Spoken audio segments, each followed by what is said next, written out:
It's been a while since we done this one, boys and girls. Big fat bastards, big fat bastard dads, kings and queens. Thank you so much for stopping by the worst Magic the Gathering stream. It's always lovely to have your smiling faces here with me. It's been a while since we've had Ilharg here with us, the Raze-Boar. When he attacks, you can put a creature from your hand onto the battlefield tapped and attacking. Return that creature to your hand at the beginning of the next end step. I like Ilharg. And when it dies or is put into exile from the battlefield, you can put it into its owner's library, third from the top. It shares that ability with its cousin, God-Eternal Rhonas there. That makes it so that both of them can be fished out by Vivien. A little nice thing there. And with the card draw that we have in Werewolf Pack Leader, and I believe the Great Henge is in here. Yep. Then we can get to those cards a little faster. They're only third from the top on our library. Man, it's been a while since I've played this one, not gonna lie, but I'm happy I got my Rekindling Phoenixes back. Really like these guys. Love that if people don't have exiles for them, they could be a really nice recurring blocker. We're running for haste for Ilharg, since it's so important that we get this thing onto the battlefield out and attacking as soon as possible, right? Since it gets a target on its back, we're running Halana and Alena to give X +1/+1 counters to a creature where X is its power and haste. We're running 2 Rhythm of the Wilds alongside that for a total of 5 sources of haste for Ilharg here. We're also running 2 Domri Bolases for the bonuses that it provides, in mana against control fighting, And of course, creatures getting +1/+0, fantastic. Especially since we are running a Ghalta here. So every single point of extra power that we can get on the field will reduce Ghalta's casting cost by 1 more. So yeah, it's nice. I don't know. I wonder about Ghalta if I could run 2 of them in this deck, but I don't know. The points cheat things out, so I don't know. Maybe as I get more Titan of Industries, I can try versions with maybe instead of Terra Mount Velus here. I don't really know. Terra Velus might actually be nice with Titans of Industry, right? Double striking Titans of Industry. Anywho, in the 1-drop slot, we got Llanowar Elves, so that we can get either a payoff in the form of these 3 drops here, but we really only have 2 3-drops in total. A bigger payoff for Llanowar Elves is actually to hold Tamiyo's Safekeeping back after we play something like Gala Greeters or Werewolf Pack Leader. Yeah, that's kind of nice. Also, we have Domri's Anarch Bolas here or Domri's Ambush here, wow, to complement Domri Anarch Bolas so that we can get some interaction against our opponent's creatures there. We don't have too much of that. Let's say, Rang the 2 Boseijus, 1 Lair of the Hydra, 4 of each of these dual lands. I'm pretty sure it's 4, right? I might have brought 1 down to 3.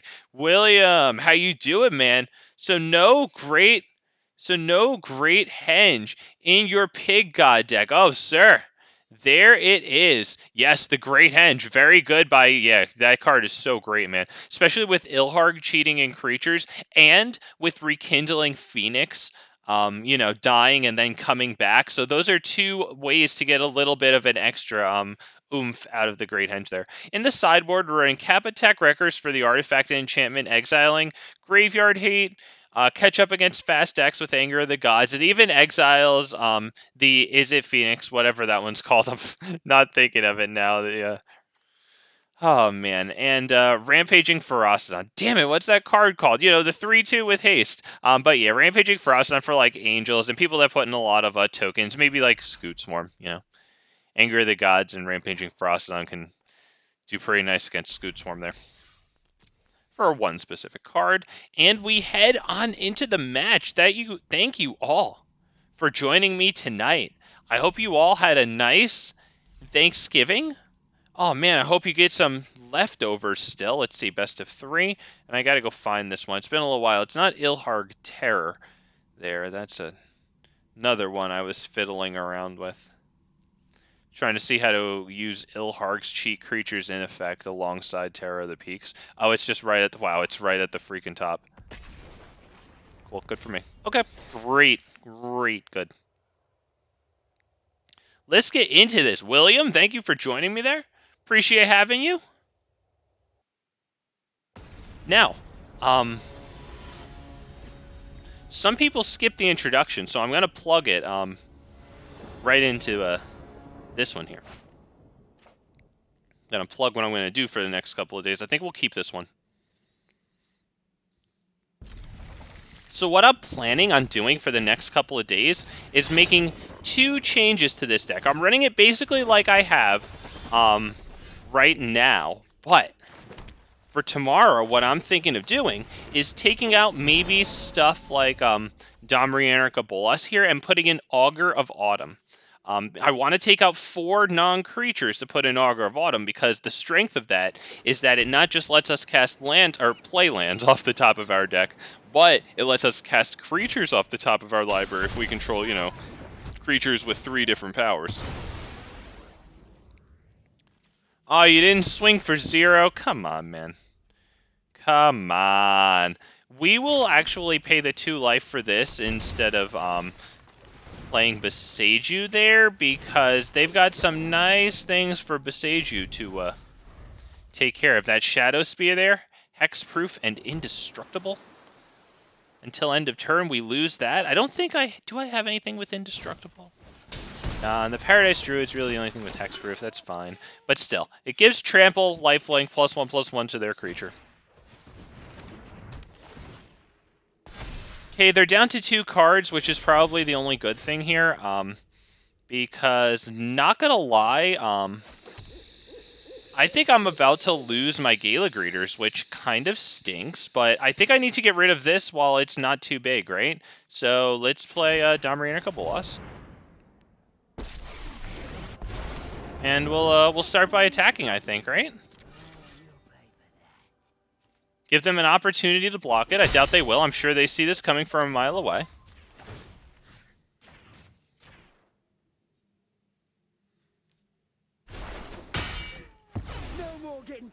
Definitely worth it because that thing grows. With Domri on the field here, hopefully he's not going to take any damage. We can cast Vivien Reid. Hopefully. Because, yeah, Vivien Reid, with not much in our hand, is going to really help us access some cards that can, you know, actually start this game going in our direction. Because they're missing their enchantment, I believe, that, you know, what does it do? It like, makes it so that their creature gets, like, +X/+X, where, like, X is the number of freaking artifacts they have or something like that. You know, something freaking nuts.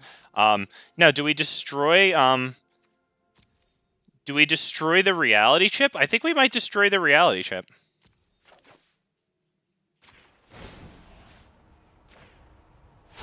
I think it gives them so much card advantage while it's attached to that card there. Look, as long as the reality chip is attached to a creature, you can play lands and cast spells from the top of your library. They have a decent amount of mana. They have a non-zero number of free artifacts, you know, and some very cheap ones. So I think that's probably big. Cast all spells. Steel Seraph. Okay, well, it would be nice if we could Vivien Reid something into here, and then, okay, that's actually really good, because fighting with Domri would kill him, since we have to -2 him, he has only 2. That's pretty good. So we'll take a look at what we get with Vivien here first. We'll drop an Ilharg over God-Eternal Rhonas here. And we do, in fact, get the Ilharg. Wow. Okay, let me move my text box. I gotta see. I have 5 mana. Damn. 5 freaking mana. I need to get Ilharg down. Do I fight? I think we do get that fight. I think I want Vivien that bad.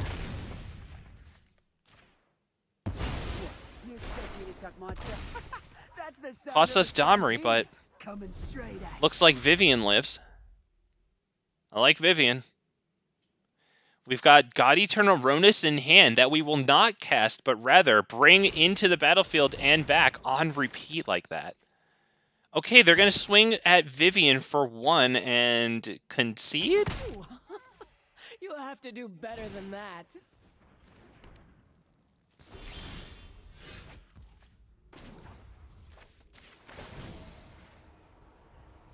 Come to me. Okay, we get a Rekindling Phoenix. I'll take that. Nice recurring blocker there. We'll actually keep this in hand, just in case they get anything wacky.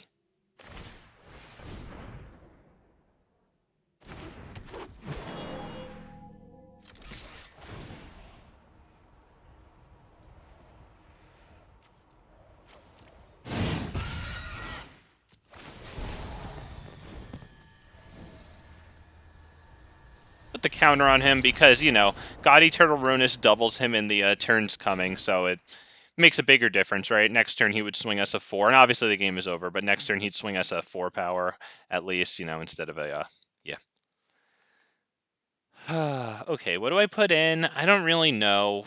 Maybe the Kappa Tech-Wreckers would be pretty good here. If they could actually attack in, it would be pretty good. I'm not opposed to. Why don't we put them in?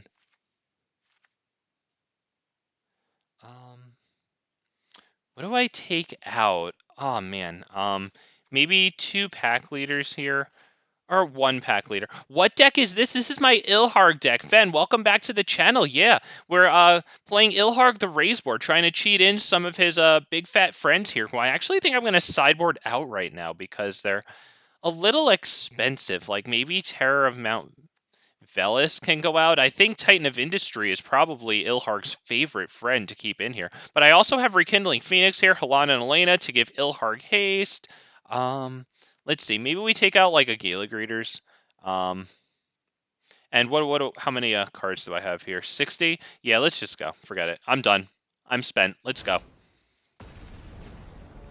I'm all ready, sir.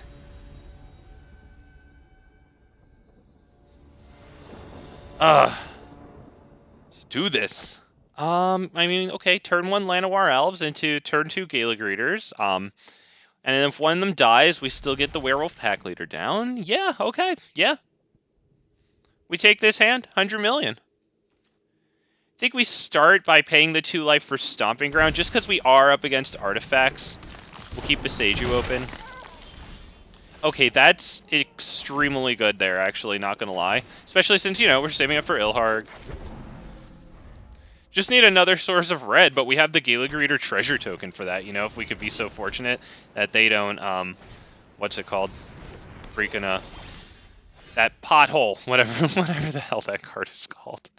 I will pay the 2 life for this. We're going to do Gala Greeters. We are going to, Portable Hole, there it is. You know what, yeah, no, we won't attack because, yeah, we need it for the Tamiyos. Otherwise, I'd love to. The reality chip. Okay. Nice. I love Gruul builds. Are you still playing Historic? I don't often play Historic. I only did that yesterday because I wanted to see the what's it called? You know, the variety for the dragons and how the like fledgling whelp or whatever it's called, that little 2-drop that reduces the cost of dragons in my hand by like 1 each upkeep. But no, I really don't usually play Historic. What do we do here? Werewolf pack leader, create a token with Gala Greeters. Do we create the token with Gala Greeters? Yeah, let's create the treasure. I'd say, we'll keep Tamiyos open. I mean, we could hit Boseiju, but I'd honestly, this costs 3 for them to configure. I would actually rather them spend mana next turn. Let's see, they have... Yeah, let's just keep everything open. Let's pass the turn. Because I'd rather them spend the mana on the reality chip and then cast Boseiju in response to that. Actually, Big Fat MTG, it's not a cast, it's an ability. You can't counterspell it. So they do that. So at this time, now we will hit Boseiju now that they invested their mana in a large amount of their turn, right? Just makes more sense than doing it on our turn, and then they, you know, get to, you know, actually focus their resources, you know, not to that. All right, so that's good. That dies. They do not have access to the top card of their library for lands and spells, and they have cheap spells, man. And a Patchwork Automaton. Capitalize on them cheap spells. All right, looks like it's going to be good that we put in this treasure token here because, yeah, Vivien Reid. We actually get Vivien Reid here, though. Now, do we cast Ilharg? I'm kind of feeling Ilharg because Vivien Reid kind of comes in, doesn't really get protected too well. We have Ilharg down. It doesn't look like they'll counter it. We have Tamiyo's Safekeeping up. We will, we'll put the counter on him. And we'll pass turn? Yes. Okay, it gets to their turn. That Tamiyo's safekeeping, man, I swear. Tamiyo's safekeeping is such a great blanket of security for a single forest.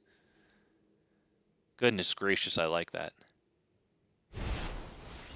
Steals Seraph again. Okay, that's something that Vivien Reid's going to come in and blow up. Yep.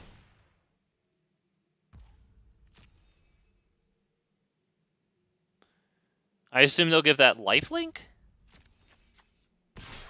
Vigilance. Okay, yeah, fair enough. You get your 1 damage, and it's still a nice blocker. Cool. All right. Yep, we get it back to our turn with Tamiyo's safekeeping open. Now, is that Vivien Reid comes in, smushes that? Yes it is. Yes it is. I think it's too much of a risk to plus her for a nice play with Ilharg. We could try it, but I'm kind of okay with blowing that thing up. They're top decking. Sometimes restoration means retribution. We are going to not attack. I want to protect Vivien Reid because she's the thing that's going to get me a Friend of Ilharg into my hand. Let's bring up Vivien Reid, the +1 ability there. Yep.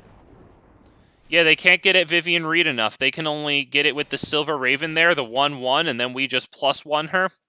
They're not going to kill her. There you go. Good game. Oh, I love Vivien Reid. What a queen. Oh, boys, girls, Vivien Reid. God, I love Vivien Reid.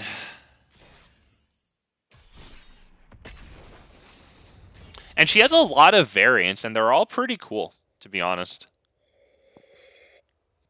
I know the Vorinclex decks, like the version of her that puts +1/+1 counters on, each of up to, I think it's 2 target creatures, get like 1 +1/+1 counter each. So like with Vorinclex, that stuff is pretty nice. And it's on a plus ability, I'm pretty sure, So you just turn after turn, you're just doing that.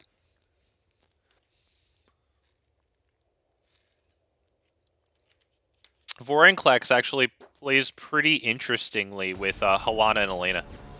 Because Halana and Alena puts X +1/+1 counters, and that's music to Vorinclex's ears when he doubles the number of +1/+1 counters. And it's like, you're putting on a number of +1/+1 counters that isn't 1. Because once you start doing that, it gets freaking nutty, Do I take this? They have Kahira. I don't know how much to read into that. I think I'll just freaking take it. Honestly, I don't want a mulligan is the thing. Okay, so that's drop Rootbound Crag first, and then everything else comes into play untapped, which is perfect. There we go. They mulligan down to 1, 2, 3, 4, 5. Oh, that's 6. That's fine.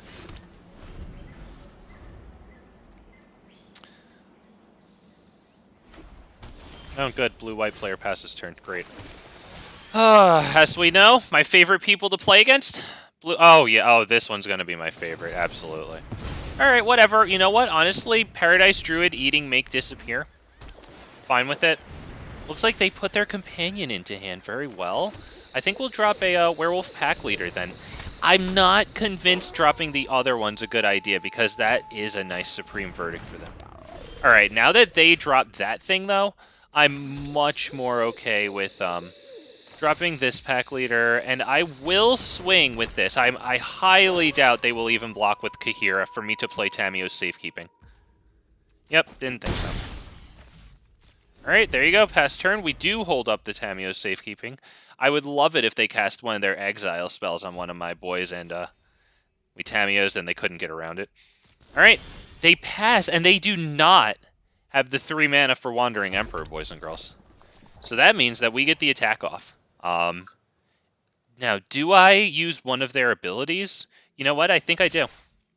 Oh, wait, I couldn't do it yet. My bad. Whatever. We still attack. We still get both of the triggers here. I can still activate the ability at instant speed if they choose to block.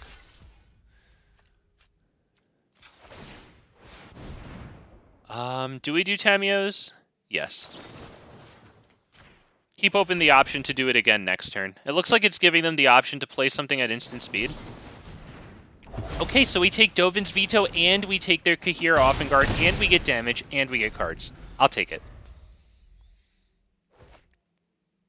Okay, they foretell what we have to assume to be Doomscar. We will not play anything else.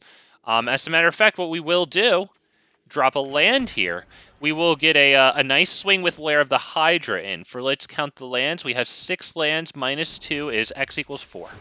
There you go. 2, 3, 4. And we will swing with creatures power 6 or greater. We get that card. Love the card. Boom. Beautiful. God, you love to see it. Oh, blue-white player does achieve 4 mana. Does he drop his Doomscar? Does he hold open his Wandering Emperor? These are the questions he's asking himself. Alright. Well, they obviously have something that's going to kill this, but we're just going to activate the ability, and we're going to have them kill it with their Wandering Emperor. I'm not getting Settle the Wreckage, because you never know when they're playing that instead.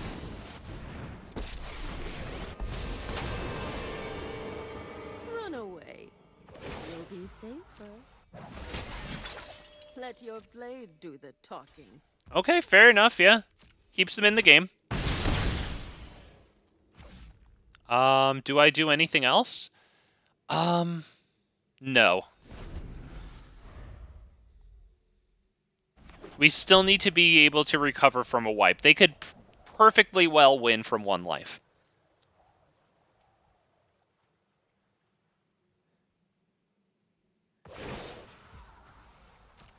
Okay, yep. Make another samurai, so I don't know if they don't have, because they could just have another Wandering Emperor, flash that in, give this the +1/+1 counter and first strike, you know? Like, that is entirely possible.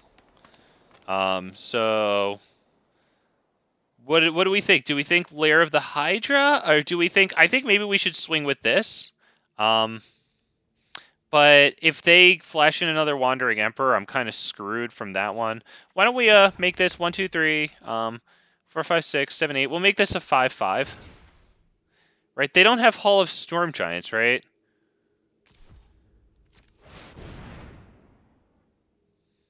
Just to make it look like we have Tamiyo's Safekeeping up. Right? Because if we're holding open an extra forest here, maybe it messes with them a little bit. Although, I don't know, faced with losing the game, they'll probably just... whatever. There you go. I guess we made the right decision, whatever it was. Very good. Well, they didn't concede, even though we had it won. They, you know, tried to bluff, and I like that. I like that. I'll give a blue-white player a teeny-weeny bit of credit, but that's it. That's all. Now we are kind of looking pretty good in the best of 1 as well against blue-white, because we run anti-control main board in the form of Domri and Bolas, who is that 3-cost planeswalker, and he +1s at a forest or a mountain. And when we do creature spells we cast, this whole turn can't be countered. It's not just for that mana, whatever it's spent on. No, it's the whole turn. God, I love that. Nice win. Thank you. Very happy with that one. Little clunkily played at the end, but I really thought that they would have something. Nevertheless, we made the right decision. The Lair of the Hydra really helped there. I definitely got to tip my fedora to the Lair of the Hydra. Man, it's a really nice little 1 rare investment. Doesn't always make a difference. It dies to things like freaking Fatal Push, Blood Chief's Thirst, you know, oh wow, it dies to removal, you know? But yeah, it can also get the job done from the land slot. Oh man, I like Lair of the Hydra. Alright, waiting for Blender Man here to pick go first. He did it. Ooh, I don't know about this one. We don't even have the 2nd green for this guy. We'd have to wait until turn 3 to hit this. I'm sure they would counter this. They are running Make Disappear. I like this better. Keep 6. Drop the Titan. The reason we drop the Titan over the Great Henge is because actually if we can get these 2 things on the field,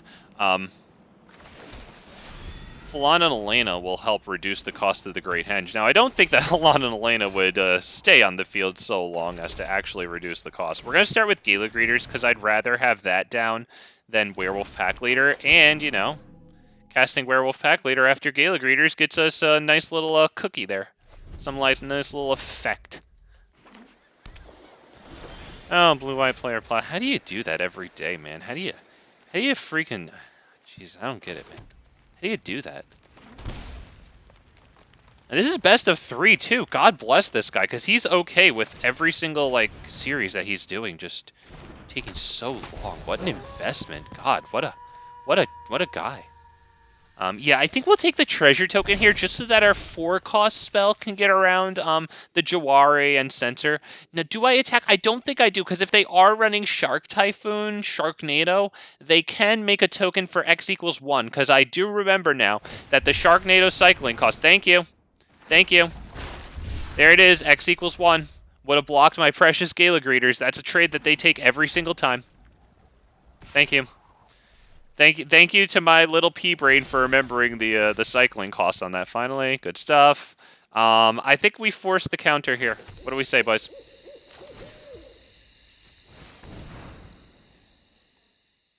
Domri and oh wow, Domri and Bolas gets onto the field. What?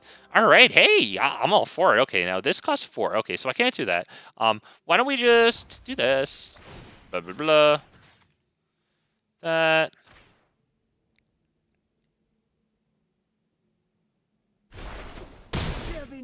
I think I will swing with the both of them. Even if they play the Wandering Emperor, I'm kind of alright with that. I want the card. I feel like the Wandering Emperor comes in and hits Werewolf Pack Leader. Honestly, fine. I am the Emperor of Kamigawa. I get my freaking card. Thank you very much. You're done. Okay, we got Ilharg onto the field. Not gonna lie, that's pretty cool. Their hand must indeed. Oh yeah, it's gotta be. I wonder if we'll see Teferi actually when they drop their 5th mana there. Gotta imagine.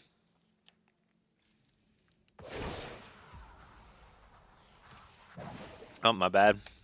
Drinking from a gallon jug there. Okay. I'm here. All right. Tamiyo's Safekeeping. That's nice. Not even gonna lie. That's freaking nice, man. I think we start with Halana and Alena instead of having Ilharg sit around for a turn. Halana and Alena powers up Gala Greeters and then goes at this. Yes. So we do this so that creature spells we control can't be countered. Gotta assume, I mean, they did show us that they have Make Disappear, right? So, I mean, gotta respect the counter there. We hit the Halana and Alena. Yes, please. It'll be a 3/3 when it hits the field because Domri gives +1 to all creatures, so that means it gives extra +1 counters. We'll put the counter on Gala Greeters and make it harder for them to make it harder for them to get Halana and Alena, right? Eggs in a basket theory here. I make Gala Greeters as attractive as possible, a target set. They don't want to go after Halana and Alena, my true love. We hit this because, unfortunately, with the 2 loyalty counters that it has, yeah, it can just exile target tapped creature. I'd rather make them work for this, you know? And actually, now that they did that, like, not even gonna lie, I'm gonna drop the Great Henge. Let's see if it resolves. They could, if they have freaking Spell Pierce, then oh well. I think it might oh, yes. And now we have Tamiyo's Safekeeping open because it taps for double green. Oh, God. You love to see it against the blue-white player. Oh, boys, girls. Oh,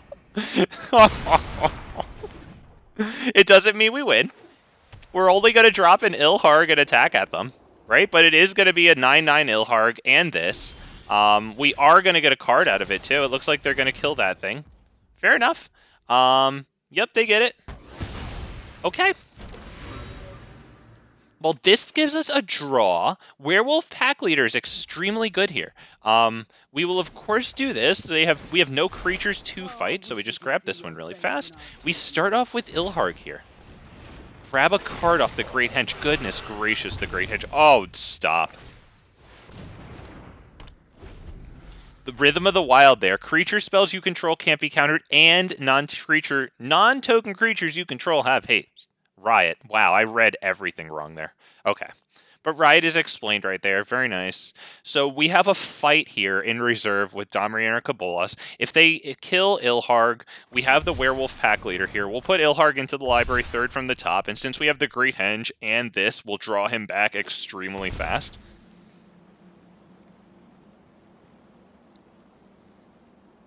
They'll have to invest a certain amount of their 5 mana into killing him. We're gonna play this. So that when this enters the battlefield, it enters with even more +1/+1 counters. It's gonna enter with 1, 2, 3 +1/+1 counters. So we're just gonna start by attacking. And they can play whatever they want. We're gonna play this. It gets tons of counters here. Doesn't need haste because it's already attacking. Gets us the card. Oh, God. Alright, they hit the Wandering Emperor. I mean, fair enough. They're probably going to go after Ilharg, I assume? Feel the energy of battle. Yep, so they kill him. Whatever. He's going to go into the library third from the top. I am almost sad to see you go. Oh, yeah, not gonna lie. Thank you. The pronunciation... Yeah, honestly, thank you very much. I pride myself on being able to speak English a decent amount. Yeah, we do have an interesting language here in America. Thank you. It's nice to meet you, too. Good luck with Magic the Gathering, man. And, I mean, if you're learning English there, then good luck with that, too, you know? Hell yeah, good for you, dude. Good for you. So we are going to hit this ability here. Just see what we get, because if we draw a creature here, then we can, yeah, we're going to play that. And that's going to draw us a card off of the Great Henge, which is going to get us Ilharg in hand. That's just going to get a bunch of +1/+1 counters. And that is resistant to wipes. There you go. We already have Ilharg back in hand. Oh my god, you'll love to see it. God, the Great Henge is good. I only have one. Super happy with that. If you have like a mythic rare wild card and you're wondering how to make an impact on your decks with mythic rare wild with like a mythic rare wild card, may I humbly suggest. Oh my god, I love the Great Henge, man. And it is expensive, you know, it doesn't have to be, but a lot of times it'll still cost you like 4, 5, 6 mana, you know. Oh, God, the blue-white player just took a last memory deluge. They were desperate. They found nothing. Boys. Girls. What's that down there? What's that down there? 2? Oh? Oh, God, I love 2-0ing the blue-white player. Just leave them with nothing. We had 2 Rhythm of the Wilds. We had Domri, Anarch, Bolas. Great Henge. Oh, my God. You know what they had? Probably a hand with counters in it. God. Oh, love to see it. Wow. Yes, thank you. Oh, we deserve that. Just putting down the blue-white player. Oh, poor guy. I mean, you know, it's a good deck. Don't get me wrong. I do respect them. You saw me playing against them with respect for things, especially once they hit the 4 mana. I know that their cards are good. I'm just saying that every single one of them takes freaking forever with everything.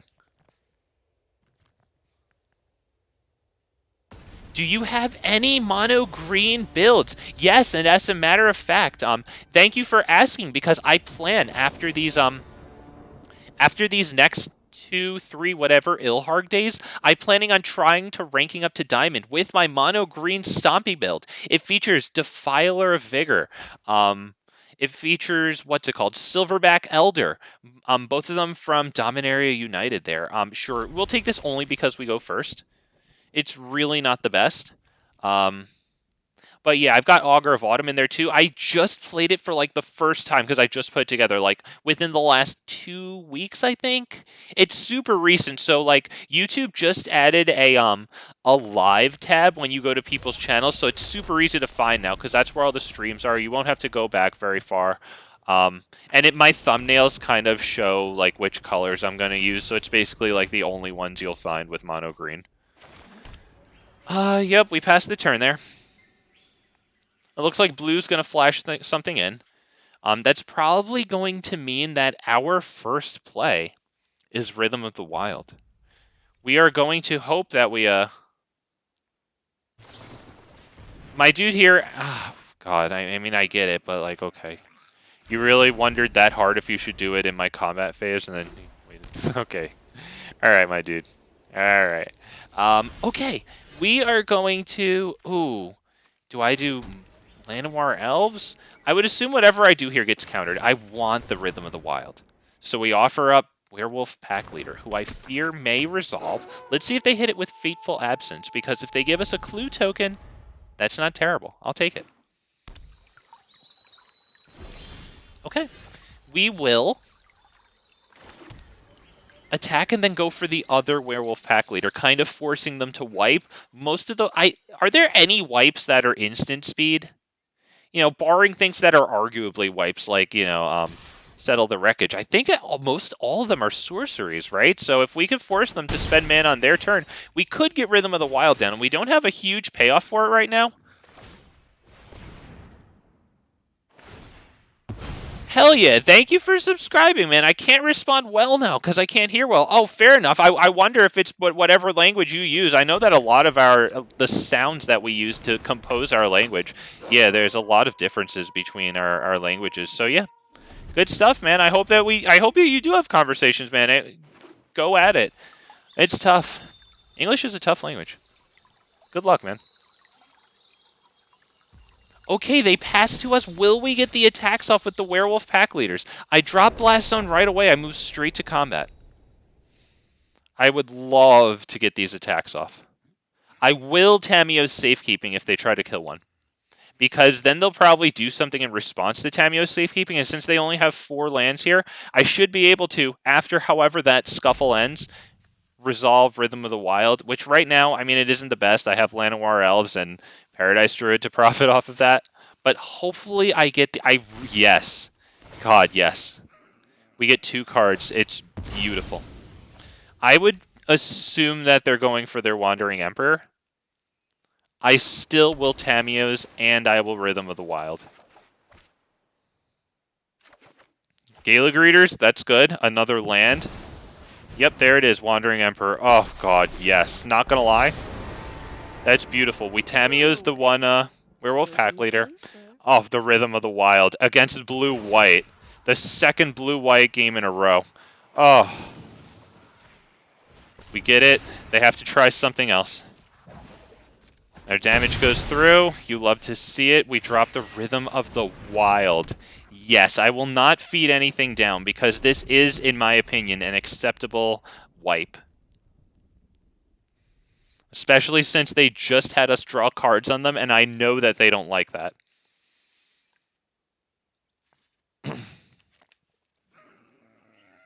God, I'm not gonna lie, like, Werewolf Pack Leader might not be the best. It might not be the best in this deck. I think it's better slated for aggro. But God, I love it. I love the card, and I love when it goes off like that, man.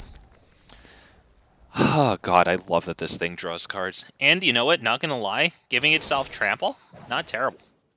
With 1/1/1/1 counter, or just the +1/+1 from, you know, Domri Bolas, the +1/+1 counter for Rhythm of the Wild, this thing can trigger its own pack tactics because it becomes base 5/3, right? Then plus.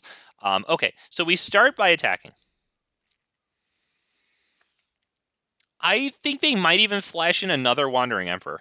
What we're gonna do, I thought I got the click. There it is. Okay, we're chugging a little bit there. All right. Wow, we're chugging a lot bit. Okay, yeah, we declare those attacks. We get the cards again. We got 4 cards total out of our pack leaders. That's beautiful. And we're really not drawing into the best stuff here, but I mean, we do have a nice full house of cards. Exile target permanent you control. Return it to the battlefield under its at the beginning of the next end step. Okay, well, they're going to get their Wandering Emperor back at the end. In the meantime, we get our damage in. Up, shh. I thought that... Okay, you know what? I'm happy. I'm happy, it's fine. Yep, so they do get one of our werewolf pack leaders, nevertheless. My judgment is final. I do plan on going, I think Gala Greeter, Llanowar Elf. The Gala Greeters will have haste, so we can swing in pretty hard on them. Is that how we go? Because they are going to have they're probably going to have a token in play, 2/2 Samurai. Ah. Teferi. Okay, they are tapped out. So they get a nice nice thing there. That's really good, and they'll probably put the +1/+1 counter on it. Once again, very good. So I need to kill their stuff. Why don't we just put 2 counters on this right now?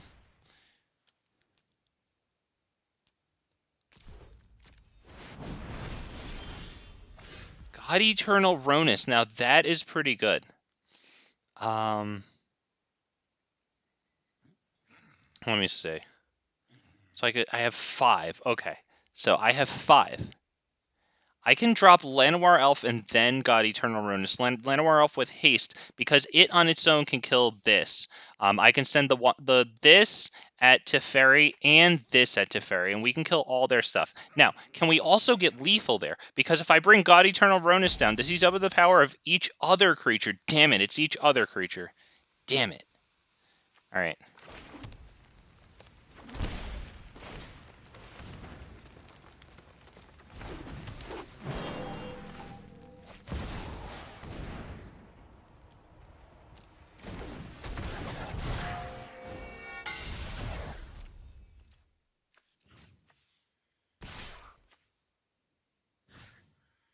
Who do we want more?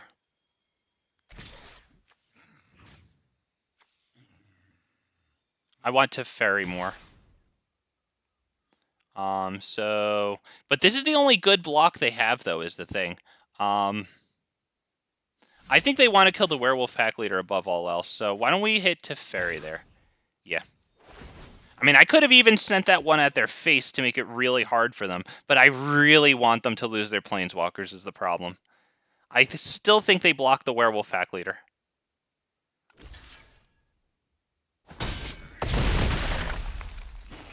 Okay, so they will get a use out of the Wandering Emperor. Now, God-Eternal Rhonas also gave Vigilance to our other creatures there. Doubled their power, gave Vigilance. So they can only use the Wandering Emperor on God-Eternal Rhonas, which is fine because he's going to go into the deck third from the top. Hopefully we can fish him out. We are going to get a hasted Rekindling Phoenix, which will fly in at their Teferi. It looks like... I don't know if they're going to -2 this, because it looks like they might want to keep it. I mean, they didn't block the Werewolf Pack Leader, which I thought was a great tempting block for them. Okay, they do that. We take the damage, no problem. Okay. With 6, I think we go Gala Greeters with a +1/+1 counter, which we keep on defense, and then Rekindling Phoenix. That feels pretty good right now. We send the Rekindling Phoenix at Teferi so they never get the drawing started.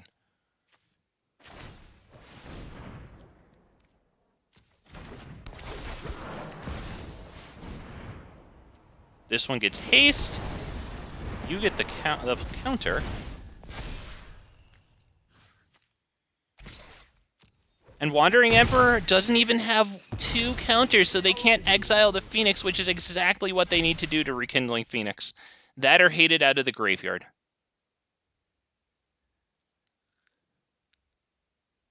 Oh, let's see. Let's see what they do. If they have a oh my god. Oh my god. Wow, Teferi Tribal. Think fast. Okay, this is going to have stuff phasing out. They're going to do that to Rekindling Phoenix. That's annoying.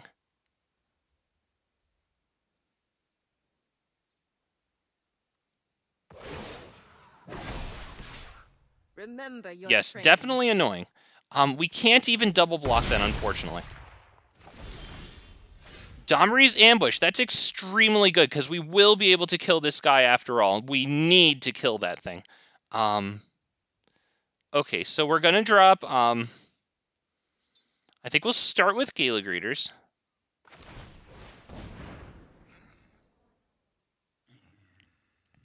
+1/+1 counter. Our Gala Greeters is going to get the +1/+1 counter too. Now, I think we're going to force them to block with that Teferi. They don't have reach, right? Okay, here's what we do. Domri's Ambush, right here, it has what? 4? Okay, so we do it on this, and... Yep, there you go. Now that's going to force them to use its ability, which they can use at any time. They could play an instant on either person's turn. They're going to have to phase out that Gala Greeters there. Or they can +1 him. They could do that, knowing that they're going to die. They could +1 him, force us to also attack it with Rekindling Phoenix to get an extra card out of their out of their deck. So they're going to have to consider that. Because he is dying. They know that we have the flyer that flies right overhead. Wow, this is tough for them. They do not like losing him at all. They're coping. Target creature we don't control phases out. Yep, there it is. Okay, well, I'm not going to lose too much sleep over that one. We're going to drop another one. We're going to give it +1/+1 counter. You're getting a +1/+1 counter. Yep. And we attack him. We kill him. I don't think we attack with the pack leader. We can chump their token just fine here. We will chump it, though, because they do have Memory Deluge, which does Memory Deluge draw them card?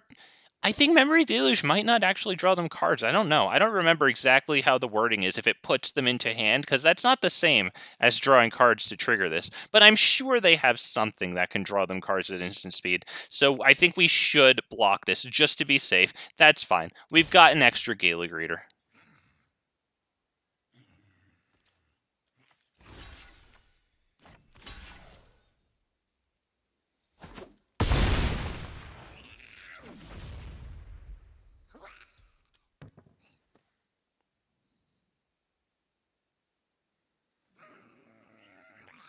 Now, they're considering knocking out Rekindling Phoenix. They do get the exile on it, but they would lose their Wandering Emperor. Now, this is tough. Not going to lie. We have not drawn, like, very good creatures ever since we got Rhythm of the Wild down. We do have God-Eternal Rhonas coming up. Okay, we're going to keep the Rekindling Phoenix. That might be fatal.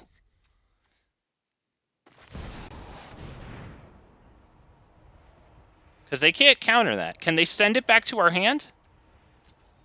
Oh, he hits the field. Oh, God. And we put the counters on them before their power doubles. Oh, boys and girls. Kings and queens. I do it for the people.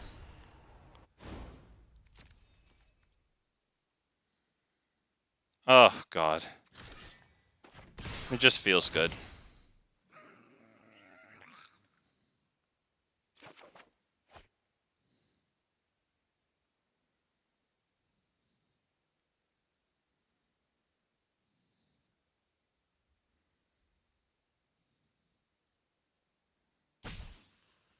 (6/3) Vigilance.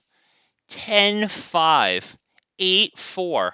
8/3 and a 5/5 Death Toucher. God, you love to... God, it's good. Yes. Oh, okay, what's he gonna play? It's gotta be something. Okay, well, that's it, because it's not gonna come back till the end step, so there you go. Oh. See you, man. I see that wave there. Hell yeah, get him. Thank you. Rusty Richardson, hell yeah, man. I think we did. I'm feeling all right about that one. I don't really know what to put in against them. To be honest, I didn't even see a whole lot of, like, artifacts that sometimes this one runs. For example, Portable Hole, you know, that, I don't even remember what it's called. The thing that Yorion likes, the little enchantment that lets them scry. I didn't even see that either. So we'll just get right into the next one. I usually spend forever sideboarding, so that's extremely good for me. I love this Saheeli avatar. I love the colors on her, not gonna lie. Green is refreshing. Well, I'm happy you think so. In 2 or 3 days to close out this month and try to rank up to Diamond so that I can, get the one extra pack for the month. I plan on playing mono green Stompy with, like, Defiler of Vigor and that Elder Silverback Gorilla thingy. We'll keep this. We'll actually ditch a land here, I think. We'll ditch this. Because we need both sources of green. For that guy, how you doing? We drop this first pass turn. There you go. They hit their consider. Okay. Now, we got really lucky last game. We hit the Rhythm of the Wild on them. God, it feels good to hit the Rhythm of the Wild against these people. Now, against that, I think we start with Gala Greeters.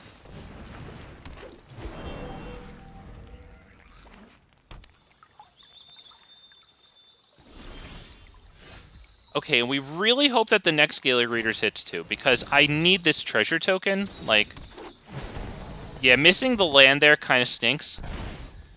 We know attack because of the Shark Typhoon.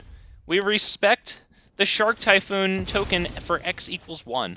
Oh, right, because that's going to come into play tapped. Ugh, I just counted 3 lands. All right, genius, whatever. Yeah, they would have done it for X equals 0. All right, there you go. Suboptimal play. We missed 1 damage. Oh, unsubscribed. Trash. Wow. Welcome to the worst Magic the Gathering stream online, boys and girls. That's what we do here.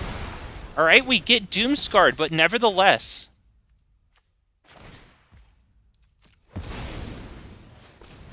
We drop Rhythm of the Wild. We did it! We have 2 lands. But we got Rhythm of the Wild. So we can send Werewolf Pack Leader at them to get freaking, to get eaten up by the Wandering Emperor. Oh boy, there's Teferi. Alright, that sucks. And they could even, because their kill spells can cost 2, so they could kill it, but we will. Oh, that's really good, because that opens up Tamiyo's Safekeeping, of course. Yeah, we hit the Werewolf Pack Leader. We'll give it haste. We will send it right at Teferi. Takes away from its ability to -3. That doesn't really matter. They want the cards out of it. They don't want a -3 for a Werewolf Pack Leader. They're actually debating even killing Werewolf Pack Leader. I wonder if they have March of Otherworldly Dreams, because that would be a little expensive since they only have the 1 mana out here, right? Or the 1 white mana, and then this for X equals 1. I don't think they wanted to remove the extra card in their hand. I'm just trying to read into why it took them like so much extra time there to just let me swing with that and not even kill Teferi, you know?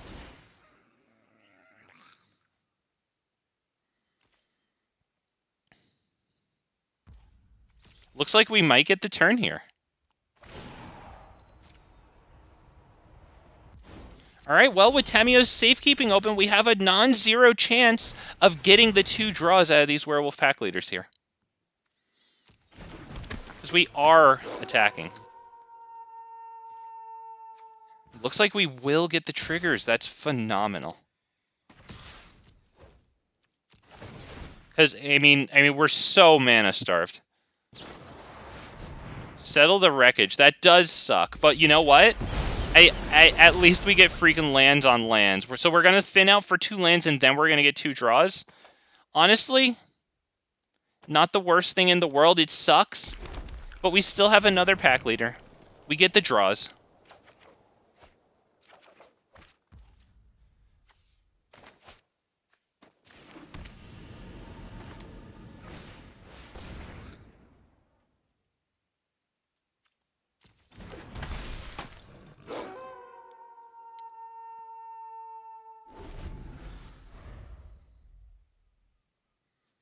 Now, I would love to keep this Werewolf Pack Leader, because Domri's Anarch Bolas can deal that damage. Or Domri's Anarch Bolas, I keep calling it that, but yeah, that card, which I probably meant to read the right name for, can deal the damage to creature or planeswalker, so, yep.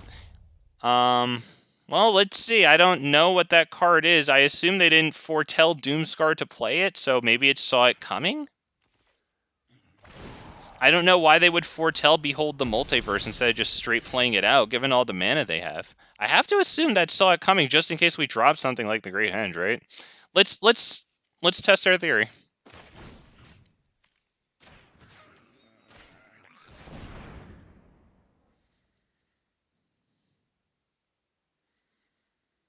There you go. Let's see. Was it saw it coming? Did you? Did you see that coming? Teferi's Blobbity Blue Blues. Okay, Teferi's Time Twist. Cool. I suppose that's how Do we get the counter? I thought we would get the counter.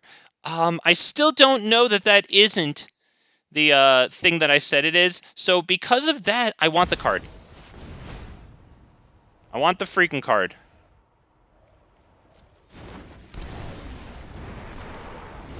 Oh, please don't exile Rekindling Phoenix. Please not another Settle the Wreckage. Okay, I'll take the freaking Wandering Emperor. Fine, they exile Rekindling Phoenix. That's really good for them. I get my precious card. Gimme, gimme. It's a land. We haven't dropped one yet. That's fine. It doesn't give us Tamiyo's Safekeeping. It does give us another land, so whatever. I won't hide from the world any longer.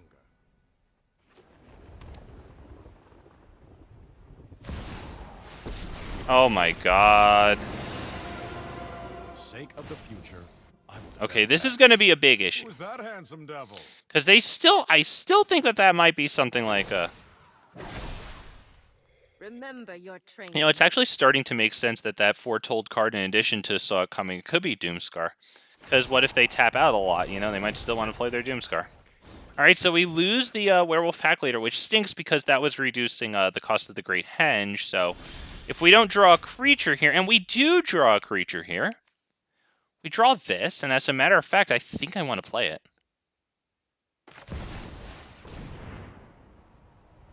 Play it, give it haste. Yep. This. Boom. Do we do it on that? I think I do it on this, actually, so that I can swing freely next turn as well.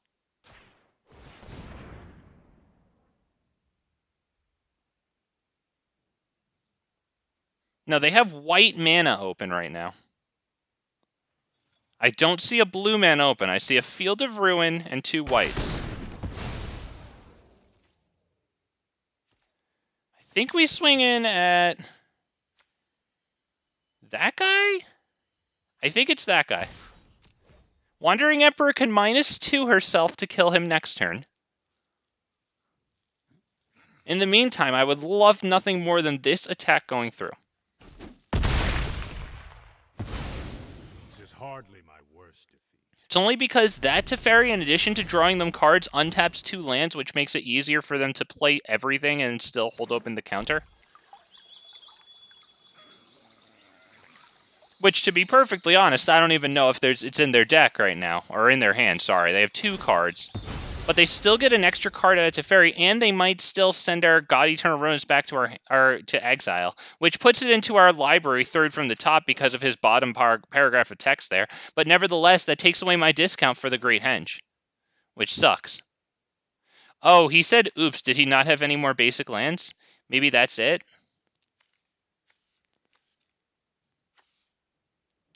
I mean, if he's playing creatures like that, that might be the case, you know, because he probably has more than one of these lands. Okay, he hits Doomscar. Wow. So we will put this into the library third from top. It's once again, it takes away our Great Henge discount, which sucks. I really want the Great Henge on the field so we can actually start drawing cards, because this guy's drawing more than 1 card per turn. I need to do that to catch up, or else it's going to keep slipping away. Because we are in no way winning. We need a great top deck right now in order to be winning. That sucks. Rekindling Phoenix would be good. We have 3 of those. Halana and Alena wouldn't be terrible. We need something else to go with it. Wouldn't be terrible. Okay, we get a forest. That sucks. The Werewolf Pack Leader is up next, but we're going to take serious damage until then. And they're going to get some extra cards in hand, which really sucks for our chances of actually resolving the Great Henge. We have Rhythm of the Wild, that's fine. I do love a good puzzle. It's the Great Henge that's going to get us the cards. So this one might be over with. We'll have to see. That thing of theirs is getting huge. I mean, it's at 4 now, but just they're going to draw like 3 cards this turn.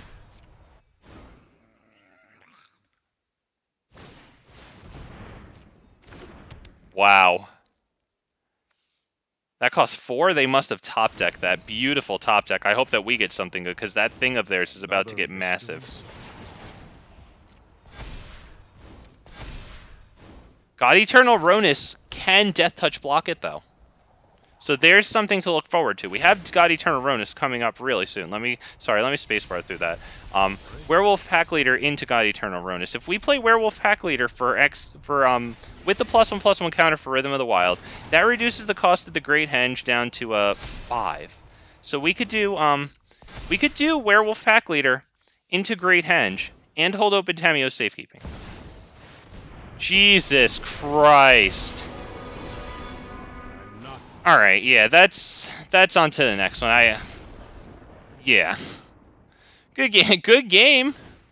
Definitely good game. Holy crap. Teferi Tribal freaking summoned them all. We practically got Exodia'd with, like, blue-white planeswalkers. Holy crap. And good game, too. Him once again. Not gonna lie. This is one of my more enjoyable games against blue-white, to be perfectly honest. No, I'm not gonna lie. Kind of pleasantly surprised. Alright, we play first in game 3. Not terrible. Should I keep the hand with 6 lands and this? And I don't even have a creature to play it on? Yeah, we will take this. This is good. We go first. Keep 6. Get rid of a land, actually. We'll get rid of the mountain there. We start with Stomping Ground tapped. And when we go into Paradise Druid.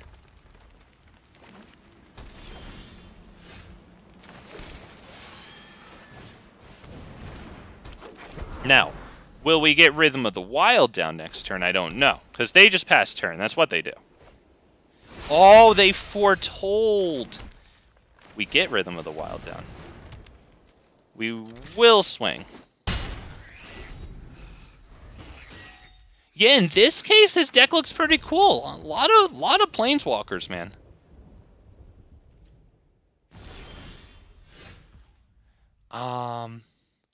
Do we go Gala Greeters? I think we might just keep attacking them. Because Gala Greeters isn't... It's just going to go into a wipe and leave us with even closer to actually nothing. They're about to get their 4th mana. I figure let them do the Wandering Emperor on Paradise... actually, maybe I shouldn't let them do Wandering Emperor on Paradise Druid, because they can just create the Samurai token. Keep it on the field, like, indefinitely from then. So yeah, I think I won't attack with Paradise Druid, and then we'll keep open the option to kill their thing with a Domri's Ambush.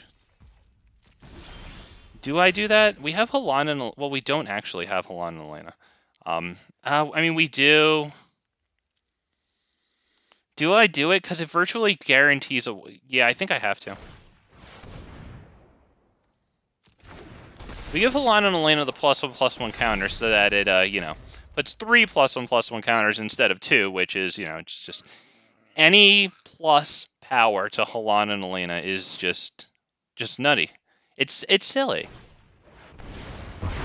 Yeah, we walked right into Doomscar there. Fair enough. I feel like I had to at least do something. So we play that. We give it the +1/+1 counter. Pass turn. Takes them from a 16 turn clock to an 8 turn clock, so it's a good move. Hey, they foretell what I would think is another Doomscar. Not gonna lie, it really stinks that we can't drop Ilharg right now. No land. Hopefully we get one next turn. And actually, to that point, I won't even go Lair of the Hydra here. I want to make Lair of the Hydra X = 2 and swing for 4 instead of 2. But just because they could hit it with something, right? They might recognize, oh, he missed his land drop so far. Like, I could cripple him with Lair of the Hydra. Yeah, even if we get another creature spell, I would gladly put the treasure token in with Gala Greeters. Assuming it even lives for that. Okay, they get a Teferi down. We really need that land. We have Rhythm of the Wild down, so we can give Ilharg haste. We don't have a friend for him, really. This thing has 4 loyalty, so, yeah, they can make it 5 next turn and get around Gala Greeters plus a 2/2 Lair of the Hydra.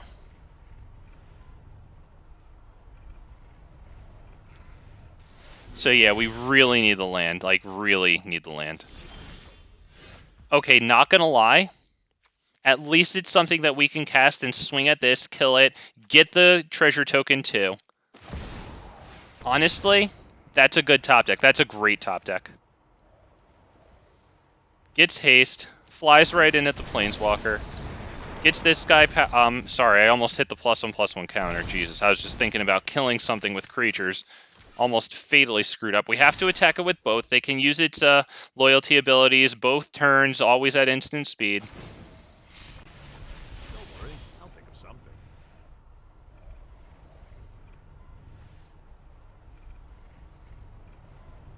They drew 2 cards there because of how that works. I'm looking at the wording there. I guess that's outside of the first one they drew each turn during their draw step, so... That's pretty cool, they netted a card out of that. Now, Wandering Emperor could come in and kill Rekindling Phoenix. Here comes your favorite card, yeah.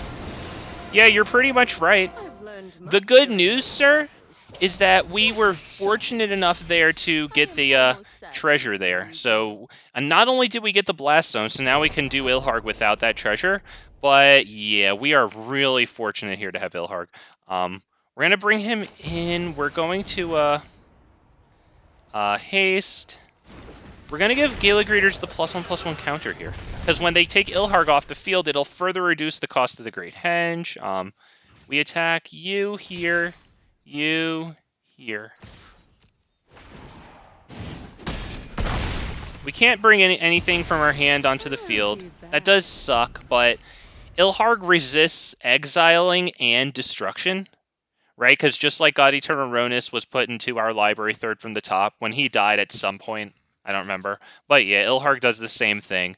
All the cycle of like these god cards from War of the Spark do that, I'm pretty sure. I like this cycle a lot. I feel like the power level is like really, really nice. It's good, it's not insane. Okay, wow, they dropped something. Okay, they're going to want to cast Settle the Wreckage or something right now, so I'm going to force their hand. I'm going to play the Great Henge, which is extremely good, and they'll want to counter it. But if they counter that, they're not going to have 4 mana. Yeah, they let that pass, and I think that they can counter it, especially since we have Rhythm of the Wild down. They might have counters. We are going to start by attacking with... Do I attack with both? No, I think I attack with only Ilharg, because I don't even have lethal right now is the problem, and they do have Settle the Wreckage. That's the thing that we're respecting here the most, so I'm not playing Gala Greeters. Thank you.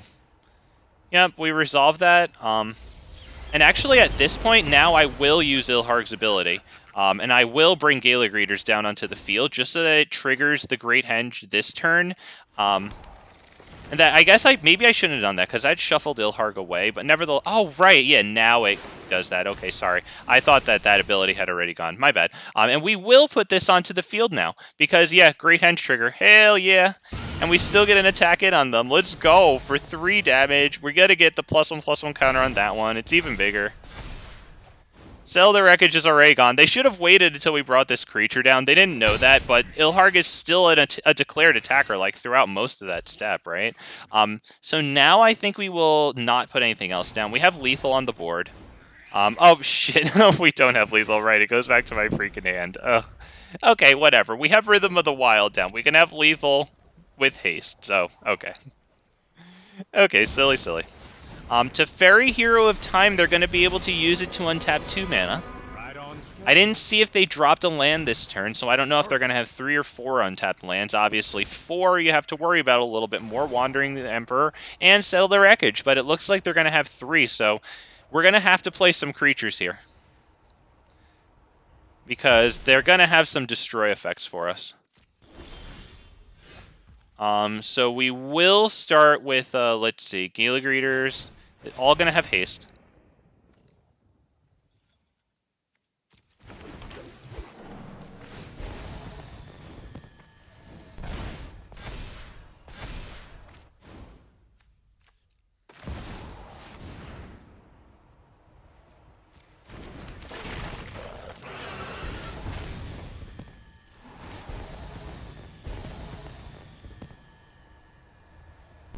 I still can play the Werewolf Pack Leader, and I will.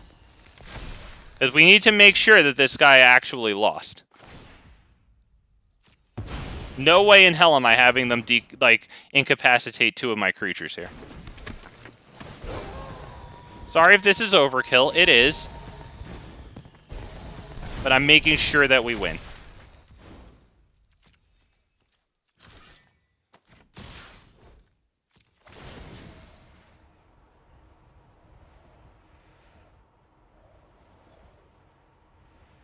They'll kill at least one of our creatures. I think maybe they'll get 2 at most. That's why I did all that.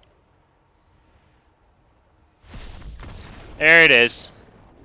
There it is. Couldn't just press the spacebar.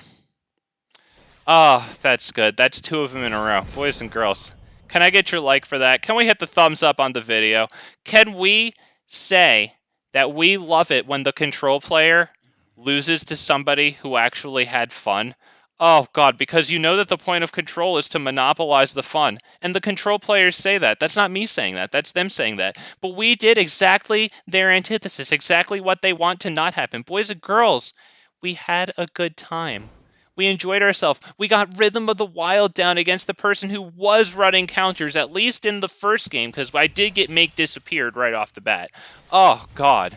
2 blue-white players down in a row. You don't see that every night. It feels good because it is a great deck. And we played against them with a lot of respect. I was always saying get around Sell the Wreckage, get around this, that, and the other thing. Oh, man, wow. And they got the second game in that one, too, because they got, like, all their freaking Teferi Planeswalkers, like, and a Wandering Emperor down. They had 4 freaking Planeswalkers out. There's no way I was going to go up against. That's a machine, man, but damn. I am just delighted that we got Rhythm of the Wild down like all the time against the blue-white player. I really wish I could take a peek at their hand and see how much it mattered that we were stopping them from countering our stuff. I'm sorry. I really want to know. And I also want to know when we sent Ilharg knowingly into Settle the Wreckage. Remember, I played the Great Henge first because I figured they were holding open Settle the Wreckage so they wouldn't counter it. I wonder what counters were in their hand. I really hope that they did have counters in their hand and they had to look at those counters and not use them and feel bad. Yeah. Yeah! Alright, Rockfall Vale, pass turn. I kept this because we do have Gala Greeters into Paradise Druid, which could drop a treasure token, and then we could start going Halana and Alena, and then we basically have nothing. We'll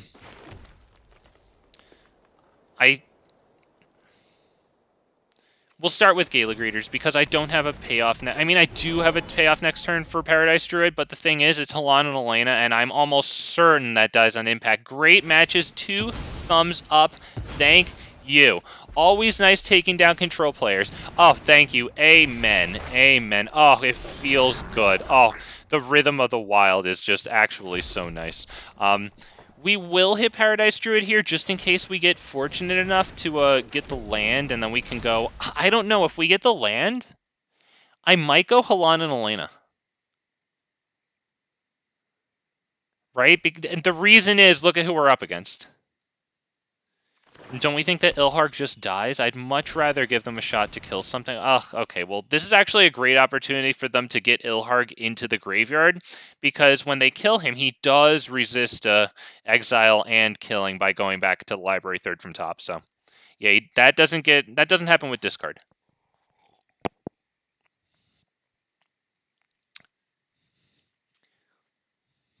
But I mean, they do see 2 Halana and Alenas also. They didn't like Halana and Alena. Okay, if I get a land, I'm gonna play Ilharg. Just because of the discard there. And then they can take a whole other kill spell to kill it. Oh, God, they're gonna go freaking Valky, and now they're gonna take my Ilharg. Oh, wow, Halana and Alena. Okay, okay, yeah. That's a good card. Oh, God, they're gonna put it on that. Okay, well, we did get that. So we will play Ilharg. If he lives, this thing is one of his best friends.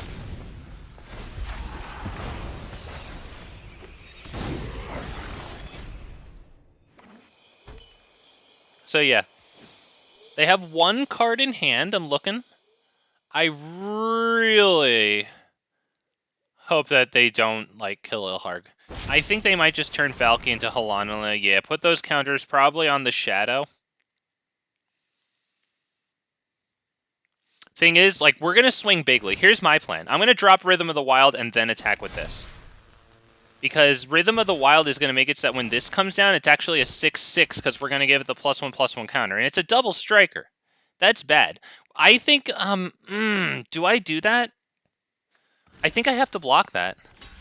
I mean, I don't have to, but if I don't, they might be able to attack me after I attack. I think I have to. I hope they don't just have a cheap, like, deal 2 damage. I'll feel really sad if they do, but I think I might get that block. Because they can't Fatal Push Ilharg since he costs 5. Oh, God, they dealt 2 freaking damage to him. Okay, that feels bad. Oh, okay, they got the cheap damage. That sucks. That does suck. We drop this. And we have to no attack now while they swing really bigly at us, which is going to hurt. So, yeah, unless we draw another Ilharg here, that's pretty much it. I don't know if we would have won, because we would be at 14. They would have all of their creatures, and they'd be swinging really hard. So, I'm still okay with my move, but that really sucks that they actually had the 2 damage. I guess that just means they had it 1. Good game. Probably on to the next one. We're up against Rakdos. What the hell are you going to do? I really like this card. I'm putting together a black thing with, things like Evolved Sleeper, Shieldred, Invoke Despair. Actually, not Liliana, just because of how much I fucking resent the card. Sorry, but if you've watched my stuff, you know that I do. Oh, that hurts. Okay, yeah, we basically can't do anything, and we have to hope and pray that we draw an Ilharg. If we draw an Ilharg, we win.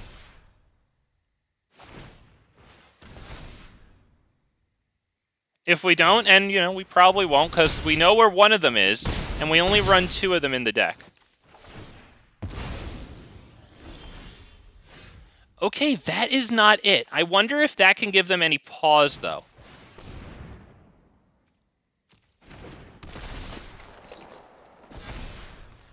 No attacks. We hold open Paradise Druid to actually block either Halana and Alena or this. As long as it can live. Because we don't care if Halana and Alena dies. This has hexproof. Halana and Alena is just a blocker right now. And we actually do care if it dies, because it really needs to die blocking.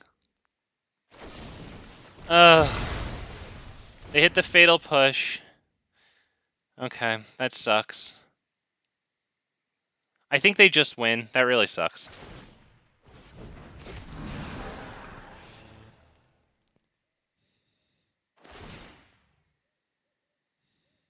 Ugh, good game. Yeah, because it doesn't really matter where they put it at this point.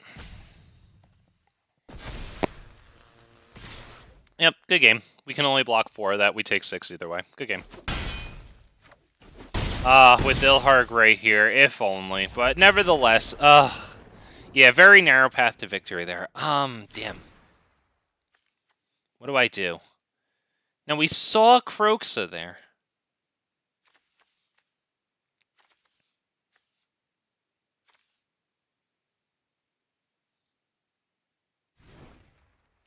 I don't know if I take the Anger of the Gods.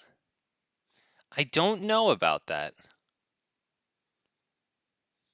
Because I don't want to get Anger of the Gods on my guys. I have a lot of guys it sweeps up. It might be Unlicensed Hearse here. Instead of maybe Werewolf Pack Leaders. Maybe even Gala Greeters, actually. I'll take out the Gala Greeters. Because the thing is, like, they're pretty much just going to die to Fatal Push, and it takes a creature after Gala Greeters to actually get it started. It pays off in the long run, and up against Rakdos, the long run is just so difficult to achieve.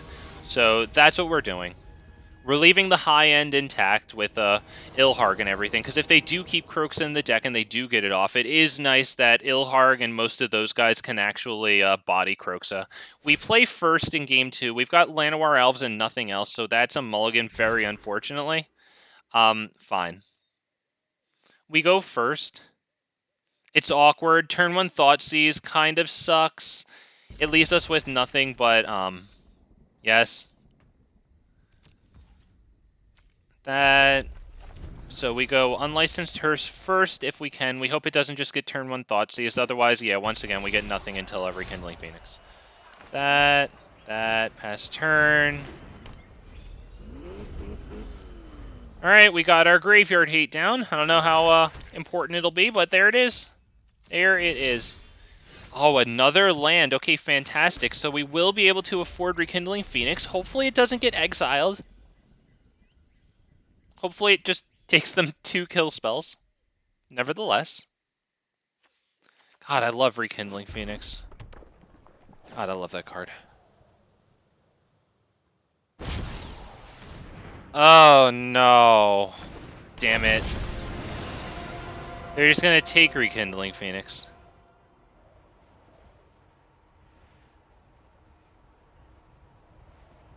I mean, they might not, but they see that we have the land in hand, too.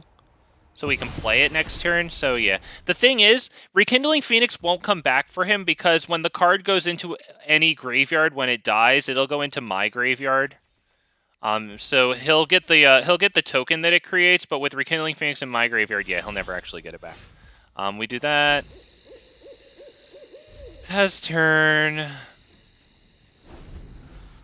I mean, at least the creature we have is Rhonas, so we can, when they kill it or exile it, we put in the library third from the top, and we kind of just, like, keep drawing it. It does have a useful enter the battlefield, and we do have the 5 mana to cast it.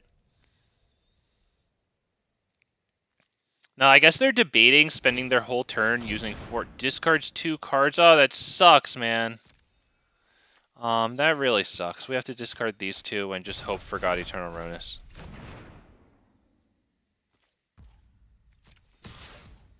Alright, yep, we'll do that. We'll wait till their end step, just in case they play a spell here. They don't, we'll take the one thing out of their graveyard, whatever. There you go. And a land or a Rekindling Phoenix would be extremely nice. Okay, we don't get that. Rhythm of the Wild. Alright. Pass turn. I mean, it is something. If we start drawing some nice creatures, it'll be good. Actually, at this point, Gala Greeters really isn't the best, so it's probably good that we don't have that, and we kept Werewolf Pack Leader. I was debating taking out Werewolf Pack Leader. Took out Gala Greeters instead. Kind of okay with that right now. That sucks. We have to get rid of Rhonas. Fine. Sucks.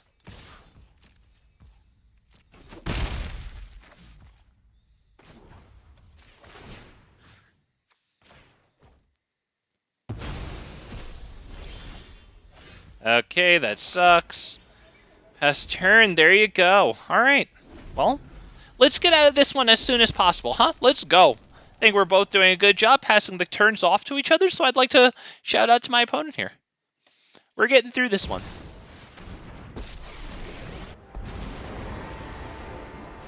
I take no joy in the slaughter, but it's necessary. You. Okay, they swing for 2, and it's our turn. Very good. Llanowar Elves, who will enter with a +1/+1 counter so he can crew this. Which doesn't really matter. But there it is. Pass turn.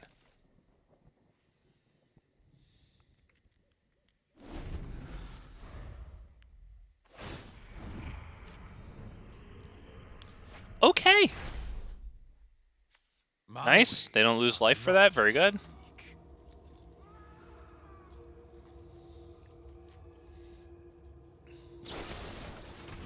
Yep, they hit the Fatal Push. Fine, I'm not even going to do this.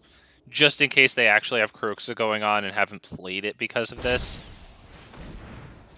Yep, they make it into a Phoenix, giving it 4 power now instead of 2.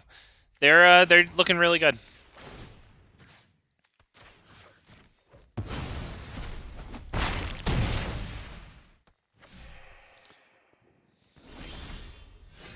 Yep, there you go. Good game. Not bad. Hit the time. There you go. Split it. We ended the best of 3 against Rakdos. I'd like to thank you all for joining me tonight. Make sure you hit that like button. Let's help the channel grow. Get this stuff out to more people. Guys, I just powered through the 110s in subscribers. Really happy. Welcome to anyone who's watching who just started. Appreciate you, man. Make sure you check out my playlist because I got more red, green, creature action.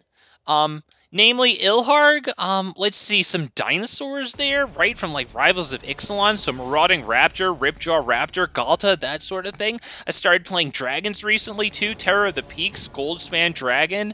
In Historic Brawl 2, I have a Teamer Dragons list. That means red, green, and blue. Miram Sentinel Worm is the commander there. It doubles dragons.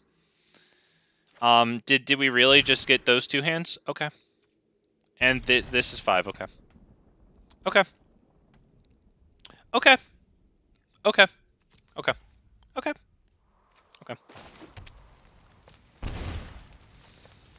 You know what? I don't even want to play Llanowar Elves first. I actually decided against it after I paid 2 life, so congratulations. I just outwitted myself because, yeah, we're playing red, and now I'm going to drop my Gala Greeters like that? No. I think I have to go Paradise Druid. Okay, so this is definitely one where we substitute in Anger of the Gods. Very happy to have 4 Anger of the Gods. Up, it kills this too. Counter target non-creature spell unless its controller pays 3. That's good stuff. Okay, we're going to go Gala Greeters, Llanowar Elves, and then probably Gala Greeters gets blown up, but whatever. We'll attack with Paradise Druid. We'll put the +1/+1 counter there. A little bit of everything for everyone except control players. Oh, God. Well, I mean, let's split a little hair here. There's definitely no decks for control players, but there's definitely, like, you know, the receiving end of some shit talk for control players, if you will. I like wrestling, so, like, I like yelling at, like, somebody who I, like, you know, pretend to make them my rival or whatever, you know? So, like, I've chosen blue-white to do that, too, and you know, sometimes I talk some shit about blue-white. Okay, we drop the mountain, great! And we swing for 2 whole entire damages. Oh, boy, yeah, oh, man, okay. Okay, well, they have really nice sleeves there. I really like the World Tree. I plan on putting one into my, what are they called? Historic Brawl decks, because it taps for, like, what do? You add, like, 1 mana, or you pay, sorry, 2 of each mana of each color, right? So, like, 10 in total, tap and sacrifice it. And you can put in, like, you can go through your library for any number of God cards and put them onto the battlefield. So, like, in those decks, I have this thing that makes all your creatures all types. So, yeah, I think it would be cool. Maskwood Nexus, making all your creatures that you own in play and that, like, aren't in play. LMAO, and Azorius denied with Gruul. Yeah, exactly. Oh, that makes me feel so good. Gosh, I love when that happens. Yes, love denying the blue-white players their satisfaction, which is our defeat. Oh, man, and our misery. God, I love doing that to them. It's so good. I might take out the Werewolf pack leaders for this one. I don't know. Honestly, Titan of Industry might be fine to take out. Terror of Mount Velus might be okay to go, since these are things that we can't actually cast. Because this game's going to be over a little quicker, right? Is it Phoenix still around? Yes, I have faced a couple of them recently. It's not nearly as prevalent as it used to be. Goodness gracious, I remember playing back in War of the Spark Standard and, like, oh my god, I played a lot of Visit Phoenix. Wow. But yeah, I don't see nearly as much of it these days at all. Play first is the choice that you make. Oh my god. Okay, yeah, okay, all right. Well, forced loss, and we'll get right back into it after this one, because this is going to be done quick. So we'll just keep this one because it's the keep 6 and we go first. It doesn't look good. Let's just get through this. Rootbound Crag first said if we do get a land that comes into play untapped, or any land, then Rockfall Vale will come into play untapped as our 3rd, and we do get that land, so, you know, not terrible. We'll do Paradise Druid, because we can't go Gala Greeters and protect it, so that's what we do. Next turn, maybe Rhythm? I don't know. We're not going to block that, because they'll just power it up with some sort of deal damage to face spell. Okay, that... I think Is it Rhythm of the Wild, or do we do Gala Greeters, hold open Tamiyos? Let's do Rhythm of the Wild, so that way Gala Greeters, hold open Tamiyos is a little better, because Gala Greeters would get a +1/+1 counter. I think maybe that's a good move. Honestly, top-decking Ilharg is a good move. Hint, hint, auto-shuffler, Jesus. Alright, they do that. Yeah, okay, this one gets the +1/+1 counters. Alright, so, yeah, top-decking Anger of the Gods is actually the best move. Oh my goodness. Alright, yeah, that's unfair. We're actually not... I think we're going to feed Paradise Druid to this one, because I think maybe we should just keep Tamiyos, right? Yeah, let's just attack, see if we can get the damage in. Maybe they won't block it, you know? Maybe they thought, ooh, he's thinking a lot. He's debating doing his combat trick. Yup. Oh my god, boys. We're playing it beyond perfect. Beyond perfect. Ugh. Boys and girls. Ugh, we got the 2 damage in. I don't even care how the rest of this goes. That is the play of the series right there. Tactically pausing for a moment, make them think that we're playing shenanigans or some sort of Hobbit tricksies. Boom! We hit it with the Paradise Druid. 2 damage. Not 1 like a Llanowar Elf. 2 damage. Paradise Druid, boys and girls. Oh, God, I love it. Is the opponent playing Izzard Wizards? Yes, I believe they are. Oh, wait, they're not in their graveyard. Sorry. They're in their exile. Yeah, Anger the Gods, exiling things. Yep, definitely Izzard Wizards there. There you go. That is Gala Greeters into Werewolf Pack Leader. I think I have to do them both. I think I'll do them both hasted, just to get at this thing as much as possible. You're going to get a, you know what? You'll get a treasure token just in case we happen upon Ilharg, or maybe even God-Eternal Rhonas. Get away from me! Darren, you gotta let me know who you are, because you always, remember, man, you always say add me. I don't know who me is, man. But Darren, actually, I'm curious, man, since you're here, Darren, what type of decks do you run? I'm always curious about that. Is anyone in chat? Just curious what kind of decks you run. Just because I'm generally curious, like, do you guys play, like, you know, like red-green like me, or like, who, you know, what itch do I scratch for which people? So to speak, you know? Okay, well, unfortunately, kind of begin the sad cycle of swinging at this for 1. We didn't put the +1/+1 counter on this. Obviously, I was hoping to draw something nicer than the land. Whatever. We already got our beautiful, godly top deck for the game. We're not doing enough. The guy is stuck at 3 lands here, and we're really not doing too well. That really sucks. Okay, yeah, that's bad at this point. Mono black and Gruul. I love cool, man. I'm putting together, as I get more Dominaria United cards, I'm putting together a little black mix, like Evolved Sleeper, Tenacious Underdog, probably some Graveyard Trespassers. I actually have a play set of, what's it called? That 6/4 Ogre with Menace that people use to activate Fight Rigging. From, like, Streets of New Capenna or whatever. But yeah, I'm going to use 3 of those as well, I think, just because, you know, I don't have all the rares in the world in all the colors, but yeah, that one's good too. I got, like, 2 Shieldreds out of the 3 I want. I'm going to use Invoke Despair. Maybe, like, 1 Liliana Dreadhorde General just to have it. All right, give me another Anger of the Gods. Heart of the Cards. Let's go, baby. Ugh, no. All right, well. There you go. We'll block Soulscar Mage with Tamiyo's Safekeeping. That's what we'll do. I think I'll play 1 more series after this one. Looks like we're pretty much dead. Yeah, there you go. Good game. That's it, right? Yeah, I see the, he's 1. Yep, very good. There you go.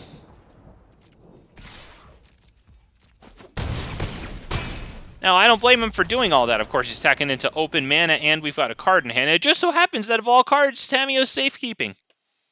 Oh, well, there you go. I also love building Gruul Wolves. Oh, yeah, very cool. That's my favorite tribal, Werewolves. But sometimes they're not as strong as I want them to be. Okay. Oh, man, I wonder how you thought about the old werewolf called Immerwolf then. Because that was a pretty big boost to werewolves back in the day, in like the original Innistrad. I think it made it so that when it enters play, like you flip all your werewolves over, and then like they can't transform, which means that they were. I'm pretty sure it made them stuck on their nighttime modes, like no matter what happened with the day-night cycle. Thought that was pretty cool. Tovolar is fantastic, man. I really like Tovolar. Yeah, werewolves are cool, and actually Ill-Tempered Loner is freaking nuts. Especially with, like, damage-based board wipes. It's like Wrathful Red Dragon, but, like, not in Historic, you know? Gosh, that... Whenever a werewolf you control is dealt damage, it deals... Or the Ill-Tempered Loner then deals that much damage to any target. That's silly. Okay, but actually these draws. Okay, these... Yeah, okay. Alright, well, we had some really nice games against blue-white, so the auto-shuffler giveth, the auto-shuffler taketh away. Nevertheless, I was happy to put down those blue-white players. Now, we go second, so I will mulligan down to 5, bravely. I might add. Was brave. We do have to get rid of 2 things, and that stinks. That does stink.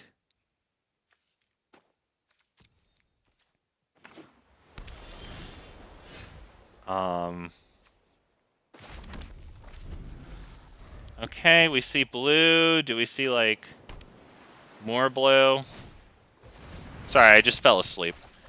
Wow, mill. Okay, mono blue mill, and they take a fat chunk out of us to start. Very good. We drop Gala Greeters, and we pass turn.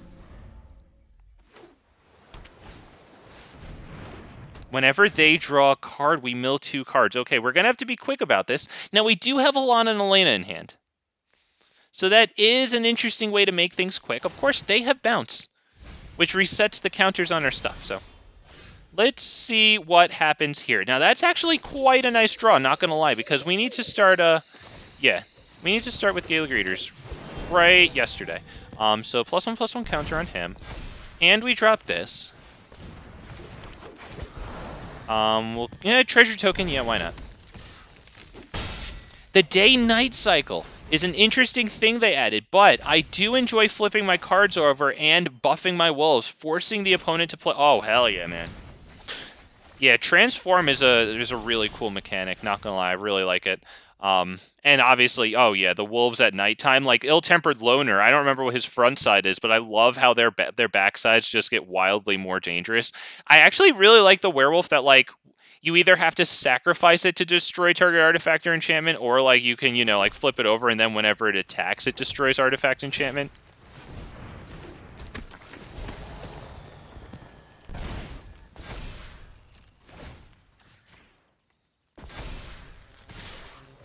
Alright, so we are dealing good damage there. Here's the count there. Sorry I didn't bring that up sooner. We have 31 cards library.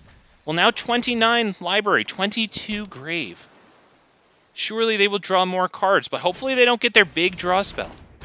Okay, they drop a well. That 4 toughness is decent usually, but since we have Halana and Alena on the field, this already has 4 power. This is about to have 4 power. We will drop this just to give Gala Greeters the +1/+1 counter.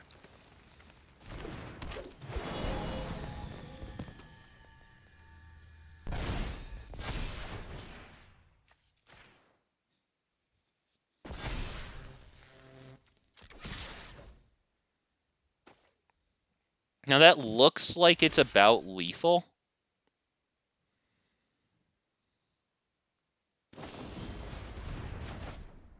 Okay, they stop that. They stop that attack. We have 22 library, 28 grave. They have 1 life. Will they do it this turn? They could. They get a big draw spell, but they only have 4 lands. Okay, we milled 8. We're at 12, but they have 2 mana, and they drop it for that. That's it. Good game. We wound up with 8 cards. Boom. Spacebar, spacebar, spacebar. Oh, yes. There you go. Game 1 in the books. A lot of great ideas for wolves. I tried making snow wolves, with burn spells, such as Frostbite. Okay, yeah, and Blizzard Brawl maybe too. But with the newer cards, it's not as powerful. Oh, yeah, I just need to tune it for the... Oh, God, yeah, well, the meta's gotten freaking insane. Yeah, it's punishing to play what you want to play. I'll say that. I've said plenty more in the past. This actually makes me wonder. The thing is, it makes me always wonder about the unlicensed hearse self-milling, right? Or, well, not self-milling, sorry, exiling my own cards, because they'd basically get as big as we want them to. But I just think that if they have a bounce spell, it would be pretty easy for them to reset the size of the unlicensed hearse. So with that said, I think we'll just go into this one. Honestly, I could do Kappa Tech-Wreckers, because they kill the Teferi's tutelage. They also kill the 0/4 wall while they have the death touch counter. Jesus. Glad to see classic blast. Yeah, I love that. I love that classic blast zone. Yeah, I have 4 of them in paper. I'm quite happy with them. We'll actually keep this. We'll drop one of these Llanowar Elves, and we'll pray that in the time between now and turn 4, we get Ilharg onto the field, because Ilharg into Titan of Industry would destroy them. Because destroy target artifact or enchantment, we could kill that wretched enchantment. Pay 2 life. Llanowar Elves with the intention of now dropping double Llanowar Elves after this.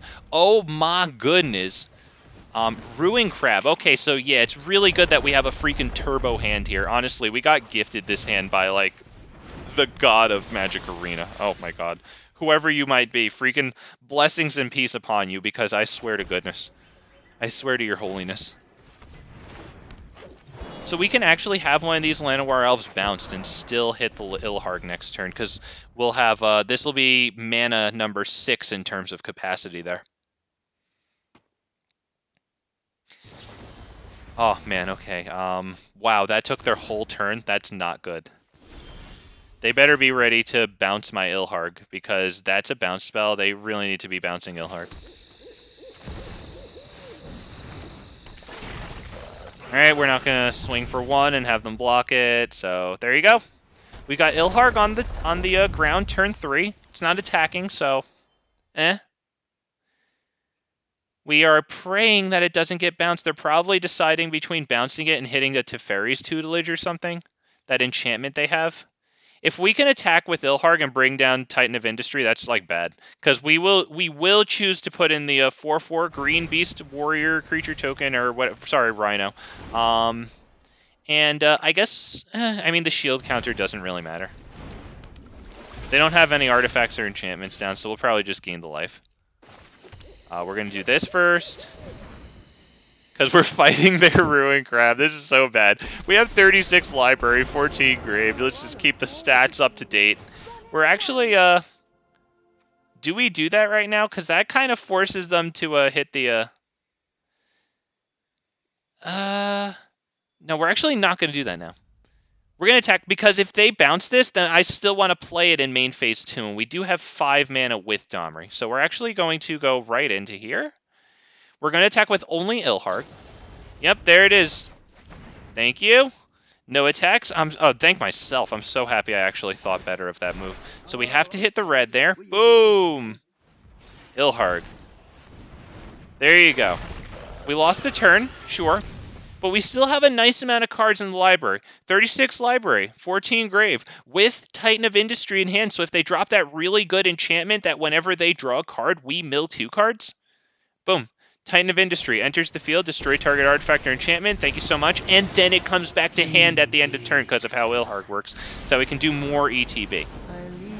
Okay, they do that. That is, I don't know, is that good enough? I don't know if that's good enough. I'm hitting the Domri fight on their Ruin Crab. They're going to hate me. Oh, boys, girls, kings and queens, they're going to hate us. Because we're going to send all 3 Llanowar Elves at this. I mean, do we? Because that's 6, 7, but it's not trampling, so yeah, that's not lethal.